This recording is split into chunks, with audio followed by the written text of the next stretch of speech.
Irish presidential candidate Catherine Connolly has formally lodged a complaint with the Electoral Commission over a malicious deepfake AI video.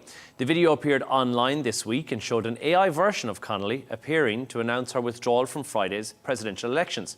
Connolly called the video a disgraceful attempt to mislead voters and to undermine democracy. Here's the clip that she was referring to. In the last few minutes at a Catherine Connolly campaign event, Catherine Connolly has confirmed her withdrawal from the presidential race. It is with great regret that I announce the withdrawal of my candidacy and the ending of my campaign. No, Catherine! Now that Catherine Connolly has withdrawn from the race, what does this now mean for the upcoming election on Friday? Well, simply put, Friday's election is now cancelled. It will no longer take place as previously planned. But as for Heather Humphreys, she will become the winner automatically and will be appointed tomorrow. Shane, the timing of this, no coincidence. And I don't know if this is a genius who's worked this or if it's somebody who's just a dab hand at Sora, but it was trying to cause maximum damage ahead of the elections which take place tomorrow. Well, I don't know. Maybe I've been watching traders a lot, so I'm kind of in that mindset of like, is this a double bluff? Where was this put out by the Heather Humphreys campaign, or was it put out as a sympathy vote for sort of the Connolly campaign? I don't know. I've been watching too much traders, but.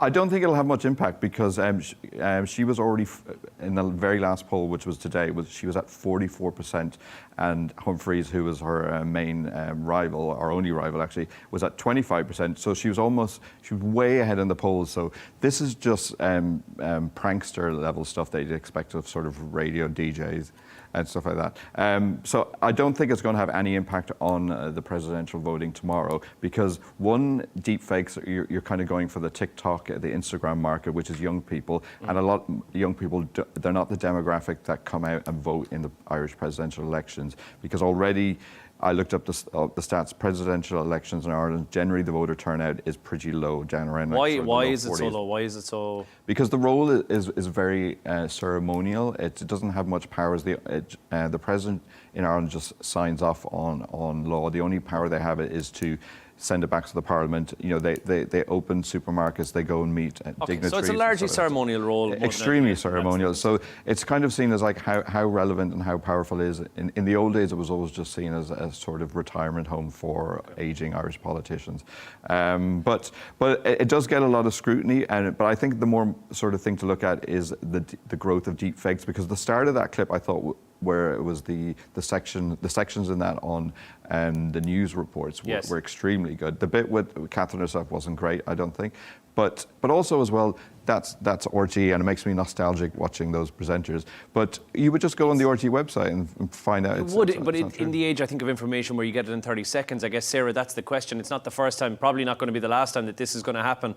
This is AI being used to spread misinformation. And as we know, social media, 15-second hits, it's like wildfire. It's everywhere within a matter of minutes. It's a concern. It's absolutely everywhere. And Jono, even being used by the President of the United States. We've had our own AI scandal here over the last week with the President tweeting out an AI video showing him flying a fighter jet over some protesters and dropping some not very nice material, shall we say, on their heads. But look, it just goes to show, the spread of this. I think worth going through, because as Shane said there, there are some ways that you can spot the AI fake videos. And this is what the experts are telling you. So for anyone watching, if you want to have a bit more information about what to look out for, they say, yes, just as Shane mentioned there, check the source. Where the video comes from. Is that expecting too much from the audience in this day and age? Because we are all scrolling on our phone. It's just short little clips of videos. Do we have time to go and check the source on all of these? But there's also ways, we're told by the experts, that you can actually see within the video itself. So sometimes they say to slow down the video if you're a bit skeptical. If you take it frame by frame, sometimes the details like vanishing hands will give it away. Sometimes watermarks are blurred out on the videos, and also the faces. Whilst AI is very good at generating those faces, they're not very good at filming them. So whereas with normal camera work, you get a little bit of wobbly movement around that and you get the natural light, with AI videos, it tends to be like a smooth gliding effect. But look, these are all like minuscule clues. We all work in TV, and I'm regularly caught out by videos that you watch, like this one, where you start off thinking, yeah, this looks really genuine, and that ability to produce that quality of AI deepfakes now is in basically everyone's hands. It doesn't take a huge amount of technological capability. No. The resources are there for basically anyone to start producing these videos. The consequences, as we're seeing in this case, potentially could be very serious. And I think, as Shane said, this one, to me, it seemed a bit obvious in parts, but in some parts I wasn't sure. I'm glad, Sarah, that you've brushed up on how to spot a fake, because right now we want to try and put both of you to the test to actually see if you can spot deep fake videos. We're going to show you some videos. First off, take a look at this not so cute kitty cat. This went viral this week, actually. It's a cat that puts a mouse into its owner's mouth. Let's have a little listen, a little watch this. I'll let you both watch it. This is a truly terrifying moment when a kitty cat takes a turn for the worse. Shane, I'll pass to you first. Do you think it's real or fake? I saw this one during the week, and I have a cat, so it probably is real, yeah. You think it's real? Yeah. Sarah, what about you? This is so difficult because I've been bought a mouse by a cat before as like a gift. I think they think it's like a pleasant thing to do. I'm going to say fake, not in the mouth. No, that's the detail that I just think that's too far-fetched. I don't think the cat would put it in someone's mouth. Okay, well, I'll tell you at the end of that, it's an for you, Shane, and it's a ding for you, Sarah. That's a point for you. Well done. That is, in fact, a fake video. That is not a real cat. That's not a real person. That has been entirely generated by AI. Right, there's another one. This is a news report from this week. Let's have a quick look at this one. Now, this lady here is on the screen. Let's have a look at that. She's just here to give a news report. It's exactly what we see every single day on the TV. Shane, what do you think?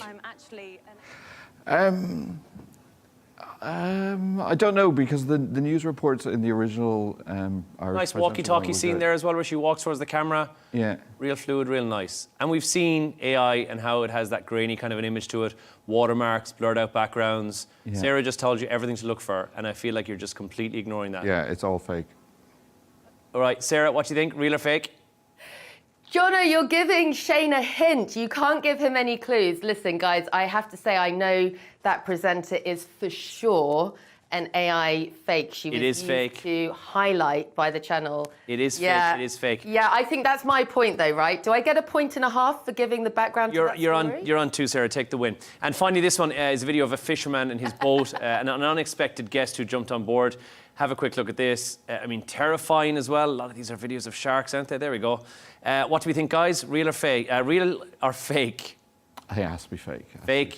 That's what I would have said as well. Sarah? It's fake. I'm afraid, guys, you're both getting on that one. That is a real. real clip. You've unfortunately fallen at the last hurdle on that one. Sarah, you take the win. We'll be sending something to Washington in the next 6 to 8 business weeks for you.